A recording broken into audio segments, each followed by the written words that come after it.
Assalamualaikum warahmatullahi wabarakatuh. Saya ingin mempresentasikan materi modul 2 yang berjudul konsep dasar cost dan perilaku cost.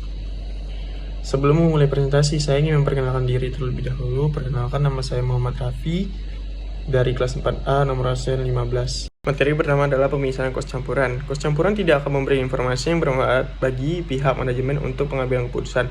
Agar bermanfaat, maka kos campuran tersebut harus dilakukan pemisahan terlebih dahulu antara komponen kos tetap dan kos variabel. Pemisahan kos campuran menjadi unsur tetap dan unsur variabel akan memungkinkan manajemen melakukan berbagai aktivitas penting dalam mengelola perusahaan, yaitu sebagai berikut. 1. Untuk menghitung tarif BOP atau analisis variansi. 2. Untuk menyusun fleksibel budget dan analisis variansi. 3. Untuk analisis kontribusi margin dan direct costing. 4. Untuk analisis BVL. 5. Untuk analisis komparatif dan diferensial. 6. Untuk analisis maksimasi profit dan minimasi biaya. 7. Untuk analisis profitabilitas segmen baik menurut wilayah produk, customer, dan sebagainya. Materi selanjutnya adalah metode pemisahan kos campuran. Metode-metode yang dapat digunakan untuk memisahkan kos campuran sebagai unsur tetap dan unsur variabel adalah 1. Metode titik tinggi dan terendah. 2. Metode diagram pencar. 3. Metode kuadrat terkecil. 4. Metode regresi berganda. 5. Pertimbangan manajemen. Kos campuran pada dasarnya adalah kos total, yaitu mencakup unsur tetap dan unsur variabel, tetapi tidak terlihat dengan jelas berapa unsur tetap dan berapa unsur variabelnya. Fungsi kos campuran adalah sebagai berikut. Y sama dengan T tambah V X Y sama dengan total kos aktivitas sampai variabel tidak bebas. T komponen kos tetap sampai variabel bebas atau intercept. V sama dengan komponen kos variabel sampai variabel bebas atau slope parameter. X sama dengan aras aktivitas. Materi selanjutnya adalah metode titik tertinggi sampai titik terendah. Pendekatan ini memerlukan 2 observasi atau lebih atas hasil aktivitas masa lalu dari catatan tentang output dan kos aktivitas masa lalu. Dipilih kos aktivitas dan output tertinggi dan kos aktivitas dan output terendah. Tarif kos variabel diperoleh dengan cara membagi selisih kos aktivitas dengan selisih output. Kos variabel atau V adalah perubahan kos aktivitas dibagi perubahan aktivitas, atau YA dikurang YB atau XA dikurang YB, XB. Sedangkan kos tetap diperoleh dengan mengurangkan kos variabel dari total kos, atau YA dikurang VXA atau YB dikurang VXB. Diketahui bahwa YA adalah jumlah kos tertinggi, YB adalah jumlah kos terendah, XA adalah volume aktivitas tertinggi, dan XB adalah volume aktivitas terendah. Materi selanjutnya adalah metode diagram pencar.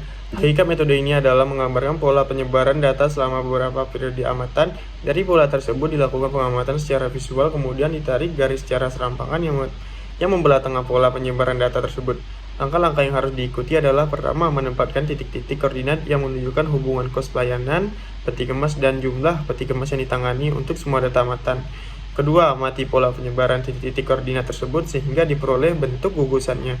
Ketiga, lakukan pengamatan secara visual dan dipilih 2 titik pada ujung-ujung gugusannya sehingga kalau dihubungkan kira-kira mewakili kecenderungan sebaran titik-titik tersebut atau membelah tepat di tengah-tengah gugusan.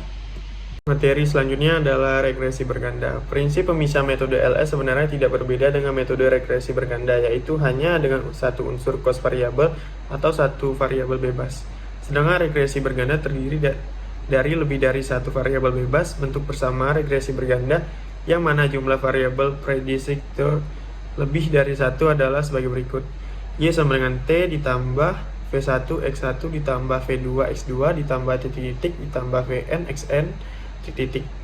Cara menghitung angka intercept dan koefisien regresi dalam regresi ganda saat ini sangat mudah dengan menggunakan program-program aplikasi seperti SPSS, FView, dan lainnya. Namun yang terpenting justru bagaimana kita dapat membaca, menganalisis luaran atau output program tersebut.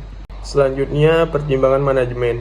Umumnya metode ini sering digunakan ketika kos campuran memiliki proporsi presentasi yang rendah dibandingkan total keseluruhan kos. Dalam situasi seperti itu, apabila yang digunakan adalah metode pemisahan kos secara formal yang melibatkan hitungan tematis seperti yang dijelaskan di bagian sebelumnya, maka justru akan menimbulkan masalah yang tidak diinginkan serta usaha yang dikerahkan tidak sepadan dengan manfaat yang diperoleh. Dalam praktiknya, metode inilah yang justru banyak digunakan. Keuntungan dari metode ini terletak pada kesederhanaannya. Dalam situasi ketika manajer memiliki pemahaman yang sangat baik atas perusahaan dan pola-pola kos yang terjadi, maka metode ini menghasilkan hasil yang baik. Namun jika manajer tidak memiliki pertimbangan yang cukup baik, maka jelas error akan terjadi. Sehingga penting mempertimbangkan pengalaman manajer, potensi error, dan efek yang dihasilkan terhadap keputusan lain yang berkaitan. Sekian presentasi dari saya. Wassalamualaikum warahmatullahi wabarakatuh.